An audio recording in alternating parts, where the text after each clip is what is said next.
Hello friends, તમારું સ્વાગત છે મારા કિચનમાં। આજે આપણે બનાવીશું પંજાબી શાકને ભૂલા દે તેવું। આપણે આજે આખી ડુંગળીનું કાઠિયાવાડી શાક બનાવવાના છે। એકદમ સરસ એવું ગ્રેવીવાળું બનાવવાના છે। તો કેવી રીતે બનાવું એ તમને બતાવી દઉં। સૌથી પહેલાં આપણે અહીંયા પેન મૂકી દઈશું અને 6 થી 7 ચમચી જેટલું આપણે તેલ એડ કરી દઈશું, કેમ કે આપણે ડુંગળીને સૌથી પહેલાં સાંતળી દેવાની છે, એકદમ ફ્રાય એવી કરી દેવાની છે।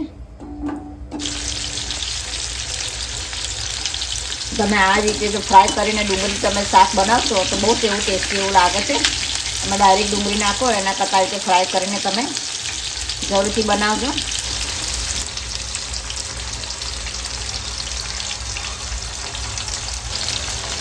એટલે ગોલ્ડન બ્રાઉન થઈ ગઈ છે ડુંગળી। હવે આપણે એને પ્લેટમાં લઈ લઈશું।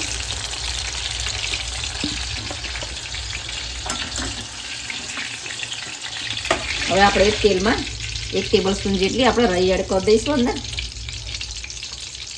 થોડુંક આપણે અંદર જીરું પણ એડ કરી દેવાનું છે અને માપ પ્રમાણે આપણે હિંગ એડ કરી દઈશું અંદર। રાઈ આપણી ફૂટી ગઈ છે। હવે આપણે આદુ મરચાં અને લસણની પેસ્ટ ઉમેરી દઈશું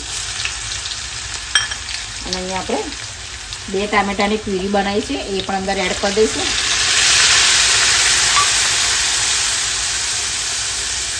અને અહીંયા આપણે સિંગ અને તલનો ક્રશ કરી દીધી છે। ગ્રેવી ઘટ થાય એના માટે આપણે એની અંદર ઉમેરવાની છે। બધું જ મિક્સ કરીને આપણે સાંતળી દેવાનું છે। હવે આપણે એની અંદર મસાલો એડ કરી દઈશું। 2 ટેબલ સ્પૂન જેટલું મરચું એડ કરી દઈશું। 1 ટેબલ સ્પૂન જેટલું આપણે ધાણા જીરું એડ કરી દઈશું। માપ પ્રમાણે આપણે હળદર એડ કરી દઈશું અને મીઠું એડ કરી દેવાનું છે, માપ પ્રમાણે તમે જેવું ખાતા હોય એવું।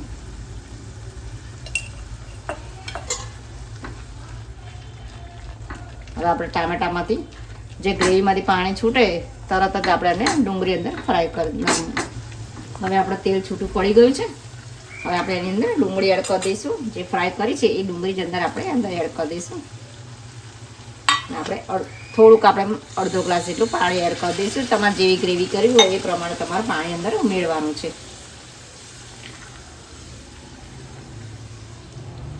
છેલ્લે આપણે ગરમ મસાલો એડ કરી દઈશું ને મસાલો બધું મિક્સ કરી દઈશું અને તેલ છૂટે એટલે આપણે ગેસને ઓફ કરી દેવાનો છે। 10 મિનિટ આપણે ઢાંકીને મૂકી દેવાનું છે, જેથી ડુંગળી એકદમ સરસ એવી ચડી જાય। શાક આપણું રેડી થઈ ગયું છે, પંજાબી સ્ટાઇલ આખી ડુંગળીનું શાક। હવે આપણે એને સર્વ કરી દઈશું। બહુ જ એવું ટેસ્ટી બન્યું છે। જો તમે આ રીતે શાક બનાવશો તો રોટલી પણ ઓછી પડશે, એવું ટેસ્ટી એવું બન્યું છે આપણું શાક। હવે આપણે કોથમીર થોડી સ્પ્રિંકલ કરી દઈશું। જો તમને મારી રેસીપી પસંદ આવે તો લાઇક, શેર અને સબસ્ક્રાઈબ જરૂરથી કરજો। બાજુમાં બેલ આઇકન ક્લિક કરજો, જેથી મારી નવી રેસીપી મળતી રહે।